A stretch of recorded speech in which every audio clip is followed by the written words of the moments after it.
Hello friends, అందరూ బాగున్నారా? బాగుండాలి. మన వేసవికాలం సెలవులకి మనం నాయుడుపేట నుంచి తూపులపాలెం వెళ్ళడానికి 38 కిలోమీటర్లు అండి. ఇక్కడి నుంచి మనం జర్నీ స్టార్ట్ చేసి తూపులపాలెంకి సపోజు కారులో అయితే 30 నిమిషాలు, బస్సులో అయితే ఒక 50 నిమిషాల నుంచి 1 అవర్ దాకా పడుతుందండి.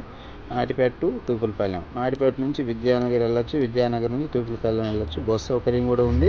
మన కార్లో జర్నీ, మన టెంపోలో జర్నీ కావాలనుకుంటే మన ఫ్యామిలీతో కూడా హ్యాపీగా జర్నీ వెళ్ళొచ్చండి. ఇక్కడికి వెళ్ళిన తర్వాత మనం తూపులపాలెం దగ్గర దిగి మనం అక్కడి నుంచి మనకి పిల్లర్స్ దగ్గర మనకి చాలా బాగుంటుందండి. చాలా ఎంజాయ్ చేయొచ్చు. సముద్రంలో నుంచి మనకి గవ్వలు కట్టుకొస్తూ ఉంటాయి. ఇంకా బీచ్ అనేది చాలా వ్యూ పాయింట్ చాలా బాగుంటుంది. ఇక్కడ ఫుల్ ఎంజాయ్, ఫ్యామిలీతో కూడా వచ్చేవాళ్ళకి ప్రతి ఒక్కరికి ఫుల్ ఎంజాయ్ ఉంటుందండి. అదేవిధంగా ఇక్కడ వ్యూ పాయింట్ అంతా కూడా మీకు చూపిస్తున్నాను చూడండి.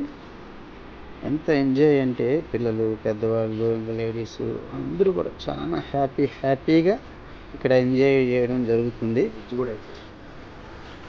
మనకి చాలా బాగా ఇక్కడ వ్యూ పాయింట్లు అయితే బాగుందండి. పిల్లర్స్ దగ్గర మనకి వ్యూ పాయింట్ ఉంది.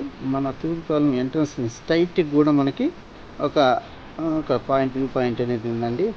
చాలా ఎంత ఎంజాయ్ చేస్తామంటే మనకి టైమింగే తెలియదు. అంత బాగా చక్కగా ఎంజాయ్ చేస్తూ ఈ సముద్రంలో హ్యాపీగా మునుగుతూ పిల్లలకి కేరింతలు కొడుతూ చాలా బాగుంటుంది.